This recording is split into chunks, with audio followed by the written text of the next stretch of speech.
Thank you for Neha Mathematics channel. 6th Max exercise 3.1 first sum பார்க்கலாம். The school purchases some furniture and get the following bill. So ஒரு bill இருக்கு. So இதுக்கு கீழே வந்து questions இருக்கு. So இந்த questionsக்குலாம் நம்ம answer பண்ண போறோம். So first என்ன கேட்டிருக்காங்கன்னா what is the name of the store? So name of the store பார்த்தீங்கன்னா இந்த full நேமே நம்ம எழுதணும். So முல்லை furniture mart தஞ்சாவூர். So இதுதான் first sum உடைய answer. அடுத்தது பார்த்தீங்கன்னா ரெண்டாவது என்ன கேக்குறாங்க what is the serial number கேக்குறாங்க so serial number அப்படினாலே நமக்கு bill number தான் 728 so bill number பாத்தீங்கன்னா bill number 728 அடுத்து பாத்தீங்கன்னா what is the cost of the blackboard so blackboard உடைய cost வந்து எவ்வளவுன்னு சொல்லி நமக்கு கேக்குறாங்க so blackboard உடைய cost வந்து 3000 okay rate so அப்ப 3000 அடுத்து வந்து how many set of the benches and desk does the school buy set of benches and desk அப்படினா ஒரு செட் அப்படினாலே பெஞ்சும் டெஸ்க்கும் சேர்ந்தது தான் ஒரு செட் சோ இங்க அவங்க சிட்டிங் பெஞ்ச் வந்து 50 வாங்குறாங்க ரைட்டிங் டெஸ்க் வந்து 50 வாங்குறாங்க சோ அப்ப ஒரு பெஞ்ச் ஒரு டெஸ்க் இது சேர்த்து தான் நமக்கு ஒரு செட்னு சொல்லுவோம் அப்ப 50 50 னா 100 சோ 100 நம்ம பாதி இப்போ வந்து இங்க பாதியை எடுத்துக்கணும் அப்ப இது ரெண்டுமே சேர்த்ததுனா நமக்கு 100 ஓகேவா இது மாதிரி ஒரு சும்மா 4க்கு போடுறேன்னு வெச்சுக்கோங்களேன் இப்போ இது வந்து ஒரு செட் இது ஒரு set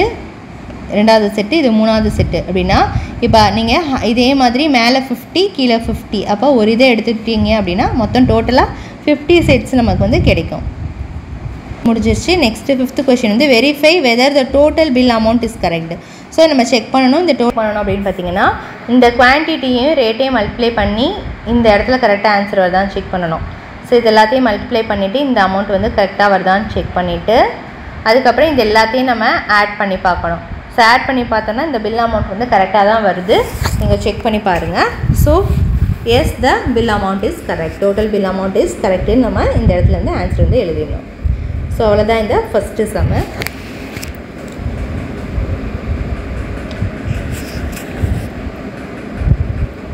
So next second sum வந்து bill prepare பண்ண சொல்லிருக்காங்க சோ எப்படி bill prepare பண்றதுன்னு சொல்லிட்டு நம்ம இப்ப பார்க்கலாம் சோ இது நம்ம ஒரு bill prepare பண்ண சொல்லிருக்காங்க சோ ஃபர்ஸ்ட் நம்ம என்ன எழுதிக்கலாம்னா bill அப்படினு சொல்லி நம்ம எழுதிக்கலாம் சோ இது காசுக்கான bill சோ cash bill அப்படினு சொல்லி நம்ம எழுதி இருக்கோம் ஓகே சோ இப்போ இந்த ஸ்டோரோட நேம் நம்ம இந்த இடத்துல எழுதணும் சோ என்ன ஸ்டோர் அப்படினு பாத்தீங்கன்னா மருது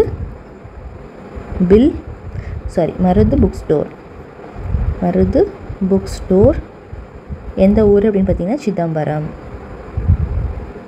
ஓகேவா சோ நம்ம எழுதியாச்சு அடுத்து நமக்கு bill நம்பர் ரொம்ப மெயின் சோ bill நம்பர் நமக்கு எப்பவுமே இந்த இடத்துல தான் இருக்கும் சோ bill நம்பர் நமக்கு 507 அடுத்து 10 copies of சுப்ரமணிய பாரதியார் கொடுத்திருக்காங்க சோ இப்போ இந்த இடத்துல நம்ம என்ன எழுதணும்னா நேம் ஃபர்ஸ்ட் ஐட்டம் என்னென்ன ஐட்டம் சீரியல் நம்பர்லாம் கொடுக்கணும் சீரியல் நம்பர் அப்புறம் ஐட்டம் சோ எத்தனை குவாண்டிட்டி அடுத்து பாத்தீங்கன்னா ரேட் ஒரு புக்கோட ரேட் அப்புறம் டோட்டல்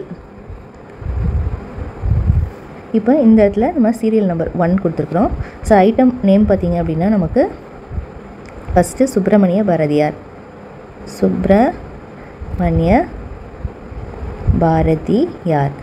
சோ எத்தனை வாங்கி இருக்காங்க அப்படினு பாத்தீங்கன்னா 10 காப்பீஸ் வாங்கி இருக்காங்க ஒரு காப்பியோட ரேட் பாத்தீங்கன்னா 55 அப்ப நமக்கு டோட்டலா 550 இந்த இடத்துல கிடைக்கும் சோ அடுத்து இரண்டாவது திருவள்ளுவர் வாங்கி இருக்காங்க திருவள்ளுவர்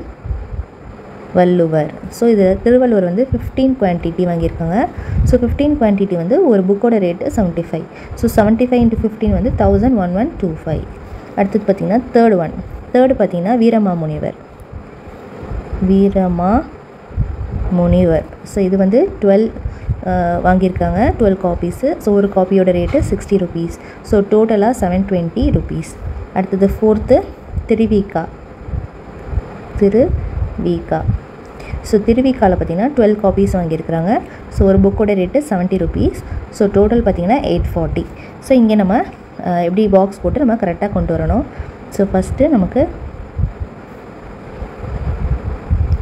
இப்போ இந்த இடத்துல தனித்தனியா எழுதிட்டு ஹெட்டிங்க்கு தனியா அப்படியே போட்டு சோ இந்த இடத்துல bill amount வர மாதிரி சோ இங்க bill amount டோட்டலா ஆட் பண்ணீங்கன்னா 3235 இருக்கும் நீங்க ஆட் பண்ணி பாருங்க சோ இந்த இடத்துல நம்ம என்ன எழுதணும்னா டோட்டல் அப்படினு சொல்லி நம்ம எழுதிக்கலாம் ஓகேவா இப்போ இந்த இடத்துல நம்ம டோட்டலுக்கு பதிலா அமௌண்ட் எழுதிக்கலாம் கீழ நம்ம டோட்டல் எழுதிருக்கோம்ல இங்க நம்ம அமௌண்ட் எழுதிக்கலாம் சோ இந்த இடத்துல நம்ம இந்த மாதிரி கொடுத்துக்கலாம் okay.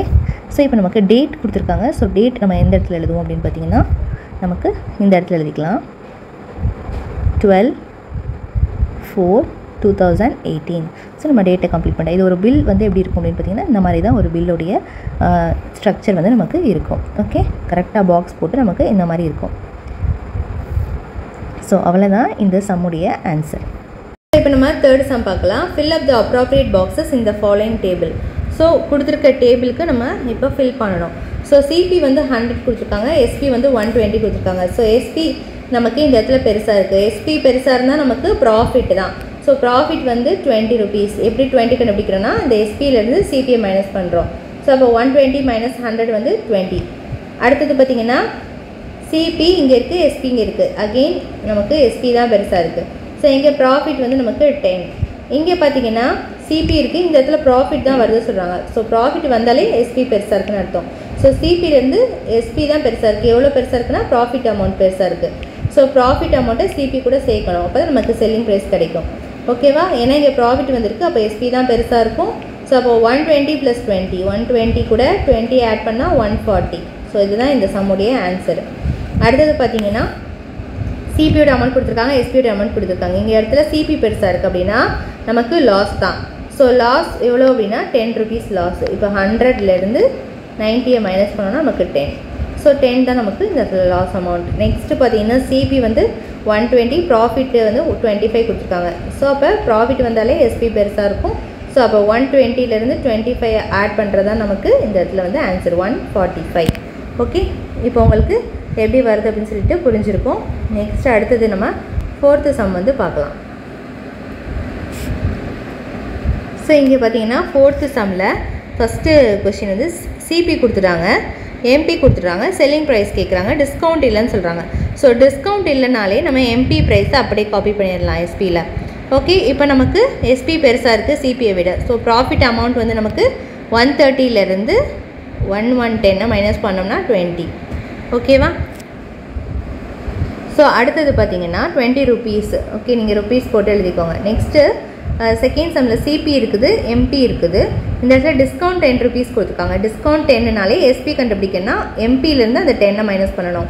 So MP minus discount தான் எஸ்பியோட formula. SP is equal to MP minus discount. ஓகேவா? இப்போ எம்பியில் நம்ம டிஸ்கவுண்ட்டை மைனஸ் பண்ணுங்கள். டிஸ்கவுண்ட்டை மைனஸ் பண்ணால் 120 தான் எஸ்பி. ஸோ இப்போ சிபியும் எஸ்பியில் எது பெருசுன்னு பாருங்கள், எஸ்பி பெருசாக இருக்குது. ஸோ கண்டிப்பாக இது ப்ராஃபிட் தான். ஸோ ப்ராஃபிட்டில் வந்து 120லேருந்து 110 மைனஸ் பண்ணால் 10. ஸோ 10 rupees தான் நமக்கு இந்த இடத்துல ப்ராஃபிட். ஓகே, ஸோ அடுத்தது பார்த்தீங்கன்னா 3rd சம். சிபி எம்பி கொடுத்துறாங்க, இந்த இதில் டிஸ்கவுண்ட் வந்து 30. ஸோ அப்போ எம்பியில் டிஸ்கவுண்ட்டை மைனஸ் பண்ணால் 100 rupees. ஸோ எஸ்பி நமக்கு கிடச்சிருச்சு. ஸோ இப்போ பார்த்தீங்கன்னா சிபி தான் நமக்கு என்னது பெருசாக இருக்குது எஸ்பியை விட. ஸோ அப்போ நமக்கு இந்த இடத்துல லாஸ் வந்து நமக்கு 10 rupees. எப்படி 10 வருதுன்னா இந்த சிபியிலேருந்து இந்த 100 வந்து மைனஸ் பண்ணுறோம். ஸோ மைனஸ் பண்ண அமௌண்ட்டு லாஸில் வரும். நெக்ஸ்ட்டு பார்த்தீங்கன்னா 4th சம். 4th சம்மில் பார்த்தீங்கன்னா 110 எம்பி வந்து 120 கொடுத்துருக்காங்க. இந்த இடத்துல ப்ராஃபிட் இல்லை, லாஸ் தான் சொல்கிறாங்க. லாஸ் வந்து 10 rupees நமக்கு சொல்லியிருக்காங்க. லாஸ் 10 அப்படின்னாலே நமக்கு இந்த இடத்துல என்ன கிடைக்கும், எஸ்பி தான் வரும். எஸ்பியில் இந்த இடத்துல டிஸ்கவுண்ட்டு நமக்கு இல்லை. ஸோ இங்கே லாஸ் 10னாலே நமக்கு எஸ்பி சின்னதாக இருக்கும் சிபியை விட. ஸோ அப்போ நமக்கு எவ்வளோ 100 rupees. ஓகே, ஏன்னா சிபியை விட 10 rupees 10 ரூபா நமக்கு இதுலேருந்து 10 நம்ம மைனஸ் பண்ணணும். அந்த லாஸை மைனஸ் பண்ணோன்னா நமக்கு எஸ்பி அமௌண்ட் 100ன்னு சொல்லி நமக்கு தெரிஞ்சிடும். ஓகேவா? இது வந்து நமக்கு 4th சம். இப்போ டிஸ்கவுண்ட், இந்த இடத்துல நம்ம டிஸ்கவுண்ட் கண்டுபிடிக்கணும்னா டிஸ்கவுண்ட் வந்து எம்பிக்கும் எஸ்பிக்கும் உள்ள டிஃப்ரென்ஸ் தான் நம்ம அந்த டிஸ்கவுண்ட் அமௌண்ட். ஸோ எம்பிக்கும் எஸ்பிக்கும் உள்ள டிஸ்கவுண்ட் அமௌண்ட் வந்து 20 rupees. ஸோ 20 தான் நமக்கு இந்த இடத்துல டிஸ்கவுண்ட் வந்து கொடுத்துருக்காங்க. அடுத்தது பார்த்தீங்கன்னா சிபி. இங்கே சிபி நமக்கு இல்லை, எம்பி தான் கொடுத்துருக்காங்க. அப்புறம் டிஸ்கவுண்ட் அமௌண்ட் இருக்குது. ஸோ எம்பியிலேருந்து டிஸ்கவுண்ட்டை மைனஸ் பண்ணோன்னா நமக்கு 110 rupees வரும். அது வந்து எஸ்பியில் வந்துடும். சரியா? இங்கே நமக்கு ப்ராஃபிட் வந்து 20 கொடுத்துருக்காங்க. ப்ராஃபிட் 20னாலே எஸ்பி வந்து நமக்கு ஹையராக இருக்குன்னு அர்த்தம். ப்ராஃபிட் அமௌண்ட் ஹையராக இருக்குன்னு அர்த்தம். அப்போ எஸ்பியிலேருந்து இந்த ப்ராஃபிட்டை நம்ம மைனஸ் பண்ணோன்னா நமக்கு சிபி அமௌண்ட் தெரிஞ்சிடும். ஸோ இதுலேருந்து நம்ம மைனஸ் பண்ணோன்னா 90 rupees. இதுதான் நமக்கு சிபி அமௌண்ட். ஓகே, ஸோ அவ்வளோதான் இந்த டேபர் காலம். 4th சம் உங்களுக்கு புரிஞ்சிருக்கும்னு நினைக்கிறேன்.